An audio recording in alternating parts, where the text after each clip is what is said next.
Welcome to Sunday Morning Quarterback with Jay Stockwell and Bob Frady. Your sun is bright in the back. It is bright. It's, you know what it is, Jay Stockwell? It's the glow of a 4-3 record in late October.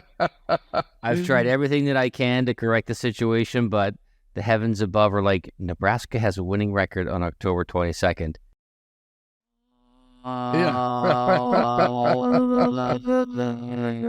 Well, having just returned from the Big Red with a new piece of camouflage cover here.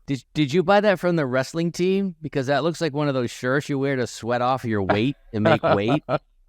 I walked like 30,000 steps this weekend, so I probably sweated off a little weight anyway. So what we did, George and I flew down there and got there. George is your son. My son, yeah. George, he was off school, so it was his idea. It was kind of last minute. And the concept was, let's go to football game, and then let's go to the volleyball game. And I'm like, whoa. So I started working the connections on the volleyball. Turns out volleyball is a way harder ticket than football in Lincoln, Nebraska. It was apparently $1,000 a ticket for courtside tickets on the secondary market. Exactly. And I'm new to volleyball, so I'm not passionate about I'm not sure why you didn't spend the money. Standing room only tickets were $250, which is like nosebleed, you're standing. Okay. Yeah. No. So I'm like, George, we're going to go down to a nice restaurant. So we scoped out a nice restaurant with a good bar setup so we could watch the game. So that was really cool. The Marriott in downtown Lincoln has an excellent setup for watching volleyball. There's a bar. They always show volleyball. And then you can get drinks and not have to drive anywhere, which is always lovely. We went to this Italian restaurant called Napoli on Q Street, and it was great. But we're getting ahead of ourselves. That's late in the evening. Okay, so let's rewind. You were at the game. And I got to tell you, for both days, on Friday, we played golf with Pat and Vern. Okay? Oh, nice. So two famous guys from Cedar County and Knox County, Hardington and Crofton. Yeah. Being famous in Hardington is like being 375,000th on the list in Omaha. By the way, Bob Frady, I got a text from Chris Miller of Don Miller Land Company that's named after his dad. And he apparently heard you complaining about the price of the $600,000 house. And so what's he do? He goes full salesman mode. He's like, no, Jay, we've got a $600,000 house, and right across the street, we've got a $750,000. We'll sell them both to you and Bob, and you're welcome down here at any time. You know? Yeah. Thank you. Yeah. People like to think that farmers are dumb, and like, no. Farmers have been dealing with varmints far too long, and you're just another varmint, and they can handle you. So I said, talk to me in 6 months. Things are looking up for my company. So talk to me in 6 months. And then he goes, well, just buy it this year and close next year. So he's like really pressing the sale, and I'm like, I admire that. He's got a fish on the line. He's trying to reel that in. And I wrote back, I like being married this time. Yeah, there are certain points where it's like, I'm just going to leave right now. Yeah. Unlike you, I was in Las Vegas yesterday. And what was going on? I had an event I had to go to, and the event finished around 9 o'clock, and it was a Saturday night in Vegas at the Cosmopolitan Hotel, and it was just crazy town. And I'm like, I'm going to leave here right now. I sat in the lobby for like 20 minutes. I'm like, let's just go to the airport with the rest of the people who were really unhappy about leaving Vegas at 12:45 in the morning. So I got out. Did you sleep okay on the plane? I got a couple hours, but it's not a very long flight. What time did you land? About 5:15 this morning. So, oh boy. Yeah, it's been. What I like doing at the Cosmo, and that's where we always do our CES event. We're going again this year. Is the sports book. I like to. Did you bet on any games or anything? Yes. As a matter of fact, I did. Nebraska. You've got $100 of bright lights coming the way of Las Vegas because I took the under, which I was very confident in, and I took the points, which I wasn't very confident in. I'm like, I should have taken Northwestern in the points, and I thought about doing it. I'm like, I can't be disloyal. I run the 5th most popular podcast for Nebraska football. I can't be betting against Nebraska. Yeah. And then they kicked that field goal, and Nebraska did nothing else, and I was like, son of a consarn it. But it was fun. Yeah. I started talking about the weather. The weather was perfection. 75 sunny, no wind on Sunday. We played Field Club in Omaha. George shot a 35 on the back nine. Okay. Wow. And 11 putts. This kid's 15 years old. Okay. Wow. 11 putts. So he lifted $200 off his dad. And did you keep pressing him? Yeah, I did. And I wasn't getting any better. And so he's walking around in a new pair of Adidas Cornhusker shoes, which were $209. Was it $200 of store credit, or was it actual $200 in cash? It was actual $200 in cash. So oh, nice. Well, good for him. So and then Wampus took 75 off me, so I was handing out money like candy. I missed the tour. I did not play well. I drove the ball well, but I just my short game was terrible, and they had just punched the greens, and so they were kind of nasty. But the weather was sick. I mean, it felt so good to be outside in October. October 20th, 75 degrees in Omaha, and then we go down to Lincoln. We had dinner with Demo at the Lincoln Country Club. Des Moines Adams, who is the CEO of Teammates, our favorite charity that supports the Big Red. On Friday, we got our Tom Osborne interview posted, so that was good. Yep. I thought that turned out really well. Anyway, then we get into game day, and so we, George is like on me. He's like, "Hey, I got my store credit. I got to go, spend my $200." So we go over to the Pinnacle Bank Arena fan shop, which is, I think, one of the better ones in town. I don't know them all, but we've shopped at that one so many times. Yeah. I think that they should put a wing up there for us. So we got some gear. We went to the tailgate at Embassy Suites. They had a really good band, and we probably stayed there for a half an hour. And then we walked down to Mike Wortman's spot. Nice. And George got to meet Tommy Frazier. Yeah, you sent a picture. Did you get him on the podcast as a guest? No, I didn't. I chose not to kind of go at him at that moment on that. He didn't respond to my initial request, but maybe he'll see this. Maybe you're just. But he was. Maybe you were just butthurt. Like, you didn't respond the first time. I'm not going to. On the second time. He was super funny and very kind, and allowed George to sit down and take a photo with him. Nice. That was a big thrill for George, because touchdown Tommy Frazier was a legendary figure in the Husker game. Then we go to the Champions Club. You got to hear about the experience, man. Come on. Okay, all right. We go to the Champions Club. That was really nice. Champions Club. typical Champions Club. But then we did something we've never done before. Last several times we've been down there, it's all been on the west side of the stadium. We went to the East Side Club, which I think it seems like is a little newer and a little more comfortable than where we were on the Georgia Southern side last year. Mm-hmm. And that was just absolutely beautiful. I'll show you one more little photo from that, and very, very comfortable. We sat next to some folks from Battle Creek, population 1,000, and they were Battle Creek, Nebraska or Michigan? No, Battle Creek, Nebraska. Okay. And they were super cool. Did you give them the URL for the podcast? Oh, I did. Yeah, I did. And that was where we were sitting. Nice. And so inside or outside? Yeah, it was outside, but you walk inside, and there was a nice bathroom and concession stand there and stuff like that, and it wasn't too crowded. And the place was reasonable knee room. Very nice. Yeah, it was cool. But then we get to the game, and first thing right out of the gates, Heinrich Harburg goes back to pass and throws an interception, and first play. The collective groan from the crowd was just like, "Oh my God, why are we doing that? Can't we just run the ball?" I think it's a good thing that Nebraska fans are nice and don't carry pitchforks and knives. Well, at least not on them. They might be in the truck out in the parking lot, but they're not on them. Because Satterfield, I was like, "What did you just do?" And the thing about the pick is that Fedoni was wide open. If he'd have hit him in stride, he'd have run for 30 or 40 more yards.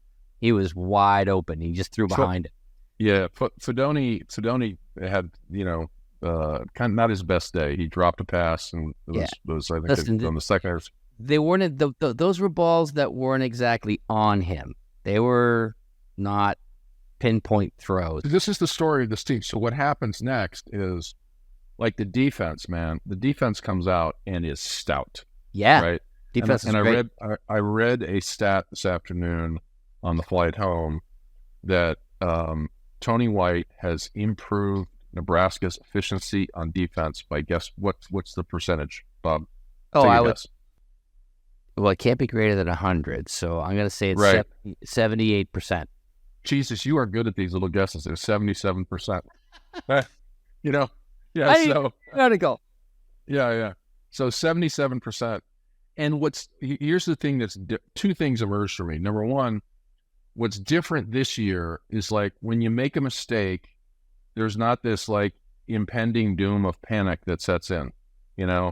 I think Rule has changed the mindset here. Rule even said in the post game that he would, this is a game we probably would have lost earlier in the year. Yep. But he's got the guys in a good headspace now, and the defense was freaking impressive, holding them again to I think 81 yards rushing. They're fourth ranked in the country against the rush, 20th overall, and the defense just stepped up big time.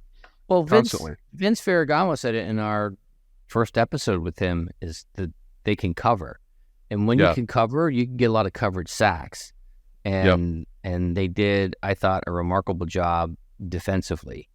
But it was funny. I didn't watch the game live yesterday because I was tied up during the actual game. So I watched it this morning after flying in all night from Las Vegas. Right. And I'm watching the game. I see that first pick, and I'm like, oh boy. And then I see the second pick. I'm like, this is Simsian. And then he drops one on the snap. And it's like, this is just a coach who doesn't necessarily know what his strengths are. And I get the fact that you want to throw the ball. But my biggest thought was, what was the collective panic like inside the stadium? Because it must have been, it was 3-3 after the first quarter. It must have been enormous. Right. The way the defense was performing, no one was in a panic mode, and Rule talked about that. No one was like freaked out and panicked at all. Oh, I don't mean the players. I mean the fans.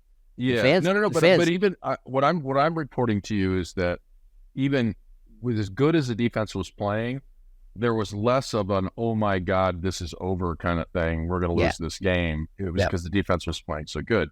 You hit on a key stat, and I just pulled up the Husker Max stats here. 8 sacks for 51 yards. 8. Yeah, the polar bear is great. He's probably, and Luke Reimer came back, and a lot of good things happened.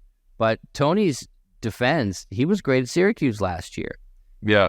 And so it's a great and confusing defense for teams that have trouble struggling with an offensive identity.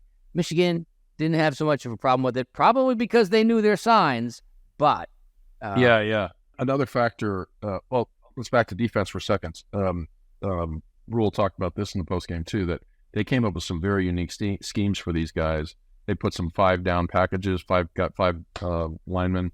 Moved some people up, put some pressure on the quarterback, which led to the 8 sacks. Another thing we did really well in terms of penalties, we only had 3 penalties for 30 yards versus 8 for 75. So our penalties were improved. The quarterback for Northwestern reminded me a little bit of Fred Flintstone. Because you ever see like when he starts his car, his little feet move like this, and then it takes a little while, and then the car takes off. It's kind of like that when he was running. It's like running is he's running and going nowhere. It was a great defensive. I saw some social media, and it was a split screen between what Tony White was saying to the team and what Marcus Satterfield was saying to the team. And Tony White was talking about being at maximum impact when you make the hit. Like it was like some really precise language. And when you juxtapose that and contrasted that with what Satterfield was saying with the team, it was just not as precise and as relevant, I thought. And so I'm trying to figure out how can one guy with the same talent, offense and defense, how can one side of the ball be playing so well and the other side of the ball not be playing so well? Now, it obviously comes down to the quarterback at some level. I do think there's an emerging big difference between the offensive coordinator and the defensive coordinator. And that kind of stood out. I think it's maybe like the football equivalent of a corn fungus. Like all the states that grow a lot of corn like have the same offensive fungus. Like Iowa's got a terrible offense, Indiana's got a terrible offense, Nebraska's got a terrible offense. Who are the other states? Minnesota's got a terrible offense. It's like it's a fungus that's going around the Big Ten West, and maybe if we put a little neat soil on it or something, we can get rid of it. I don't know. But what a great year to have a great defense then, right? Yeah. What a great year for your offense not to matter that much.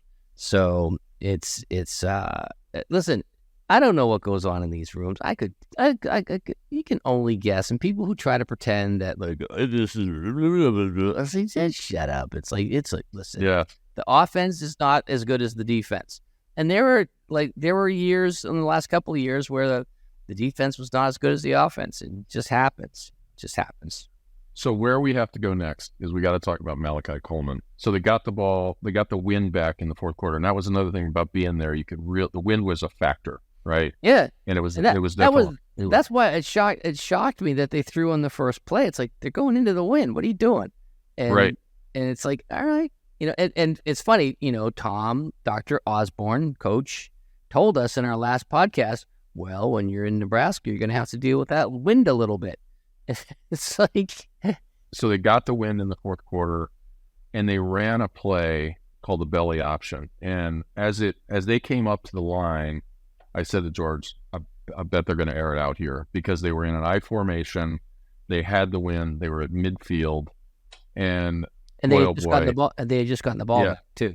And Malichi Coleman, that kid can run 10-3, right? The guy was 4 or 5 yards away from him, and you got to give Heinrich credit. That ball was on the money. It was right on it. Yep. It was such a great call. My favorite thing about that catch is that he caught it with his hands. So caught it out here rather than it comes into your body, can bounce off your pads. And right. I was super pumped for him and for the team to score. He's huge. He's 6'4", and he's that fast. It's like, good golly, that's an asset that this guy has NFL written all over him. I just hope we can, keep him there, get his degree, and keep him playing and dump a bunch of NIL money on him and keep going because that was impressive. Now let's talk about Michigan for a second. So have you read the stories? So apparently Harbaugh has this guy who's a former Marine that he sent around the league to try to observe practice. try to observe practice. Yeah. So what are you making of it? Is this a real story or is this? Oh, of course it's a real story. It's like people try to steal signs all the time. It's as old as the game. And the NCAA passed a rule that said you can't do it in person. And Michigan decided to ignore that rule. And usually when you willfully ignore NCAA rules, there comes a cost. And the cost will be that I think within a year, if not more, if not less, Harbaugh's back in the NFL. Wow. You think it's that serious? Like this is going to be like a penalty kind of situation? I don't think it's a big thing, but given the other stuff that's happened in Michigan and their sort of what do they call it? Lack of institutional control. And again, I don't know. I just know what I read. I don't know. Yeah. It just seems like there's a lot of little events that maybe add up to something big, and the NCAA frowns on that. And so if I'm Harbaugh, especially if they win the Natty this year, then go back to the pros and make more money. So I and not have to deal with all this nonsense. So my observation coming out of there, I think we're witnessing a transition here. I think that game would have been lost, A, earlier in the year, and B, certainly under Scott Frost. And Matt is, he's got him focused on, let's go 1-0 this week. Let's get 1% better every day. And he's got him not worrying about the next play or the scoreboard or anything. Let's just go out and win the down, So I have a theory about that. Yeah. The games are so freaking long because of all because of genuflecting at the altar of television money. That defenses don't get tired the way they used to. It's like, all right, here's a break for 2.5 minutes, get your energy back. The one thing I hate the most about being there in person is that. Yeah. There's so much standing around and waiting. It's awful. And they are ruining the product. And listen, I love college football, but what it's becoming is the seed of its own destruction. And I don't want to sound like a nattering nabob of negativity, but I'm really shocked that these guys, I mean, I guess you want to chase as much money. Universities are in the business of making money, and they use education as the tool for making money. We can learn a lot from what baseball did this year at Major League Baseball. Speed up the game. The only way to speed up the game, Jay, is to eliminate the commercials. Every time there's a break, it's 2.5 minutes. I don't think you have to eliminate them, but make them shorter breaks. Jack up the prices and make them for 30 seconds. But these networks have paid a lot of money for this product, and they need to make their money. Listen, whenever somebody buys you, there's a price to pay. And college football's been bought, and there's a price to pay, and the price is a game that used to take 3 hours now takes 4. And although I do have to agree with Colin Cowherd on conference realignment and nil are going to do too. I mean, look, people are going to stay around longer. Caleb Williams is talking about staying around because he can make more as a college senior than he can as a pro with nil, and it allows people like Deion Sanders to come in and turn around programs faster, and ratings are at an all-time high. So it's not that college sports are dead. It's just that we got to be really clear and honest about who the man is, and the man is the television contracts, and or the woman, the man or the woman. But the point is that it's not dead. But it has swallowed a poison that could kill it if they don't take steps to remediate that poison. And the poison is the excessive length. I mean, I think it changed seasons during the game there in Nebraska. Yeah. I watched it. It was like beautiful and sunny, and I see then at the end it's dark. I think there was, I don't know what happened, but it was like you went from a nice fall to winter in the space of a game. So it's way too long. It makes it a miserable viewing experience live. At home, who cares? You're in your rocker, you're doing whatever. But and I just did say rocker because I bring it home. Let's move off football and just congratulate Matt Rule and the team. They're 4-3 now. They've got Purdue at home and then Michigan State. Within 2 weeks, we could literally be bowl eligible. Did 1 week at a time. 1 week at a time. Yep. Matt Rule would probably tell you to wash your mouth out with soap for thinking so far ahead. But listen, every game on the rest of their calendar is winnable. Every game is losable, but every game is winnable. So, and I do think that we will at some point see a return of Jeff Sims because he can throw the ball a little bit more. And it won't come. It'll come if they lose another game. Then we'll see Sims, or if Heinrich gets injured. In my opinion, I don't know, because he's got a better arm.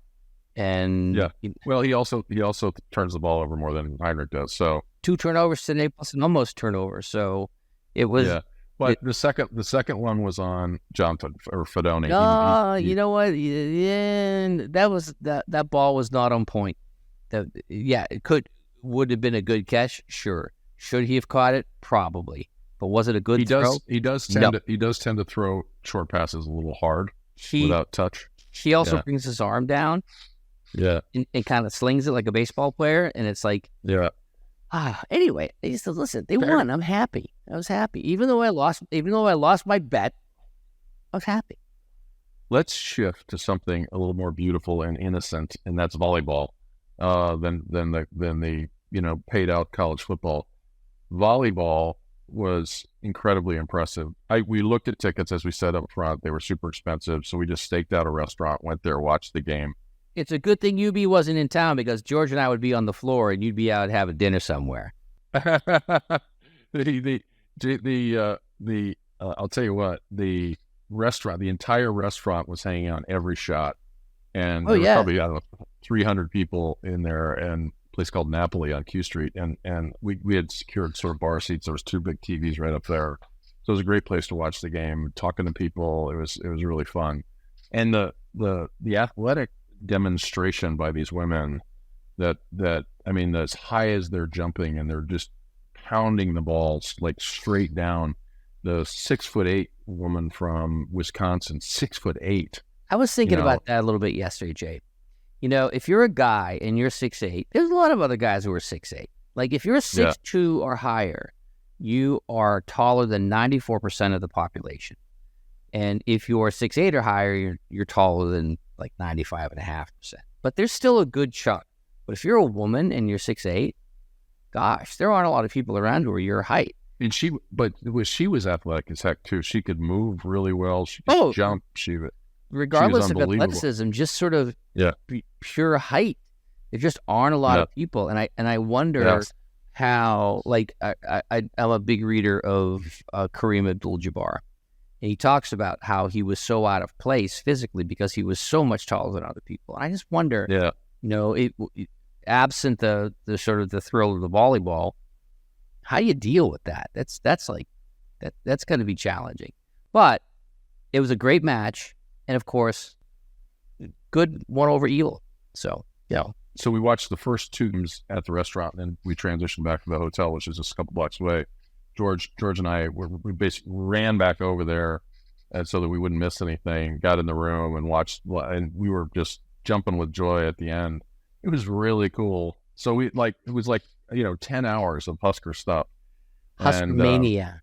Was there like a Husker gaming convention or something after that you watched at midnight, or you all maxed out on your Huskers after football ball? No, we were pretty tired at the end by the time the game was over. So we slept probably 8 or 9 hours, and then we got up this morning and we went out and had breakfast with Aunt Jane and Julie Bernie, my first cousin. Nice. And Ross's kids. Ross had recently had a surgery, so he was not there. So, but that was a really nice visit as well. And then I also have to give you a congratulations. Yeah. Because you have finally attended a game where Nebraska actually won. I know. You were on the schneid for a long time. I think the last one that we went to, together was the Holiday Bowl when they beat Arizona. And we almost got kicked out because of your Bubba Starling chants, which was pretty funny. As you know, we went to Europe last year to watch them in the Dublin Bowl, against the very same team, Northwestern, and that was a very disappointing game where, again, we were up by 11 in the third quarter, and Mr. Frost goes for a onside kick and just completely changes the complexion of the game. I love the fact that this is a better fourth quarter team with the notable exception of the Minnesota game. The fourth quarter of Minnesota was a mess for a whole bunch of other reasons, none of which had to do with football and more about the Minnesota crowd. So let's not talk about them. Yeah, I'm seeing definite, this team has character. Did you see the feeds on TikTok and Reels about Rule doing the body surfing in the locker room? I did not. Just go to those. I don't have the tickety rock. I don't do that thing. It's like tickety talk. What's the clock? I don't know. It's like short form video, Bob. We do short form video. You do it, and my face is on there, but I don't.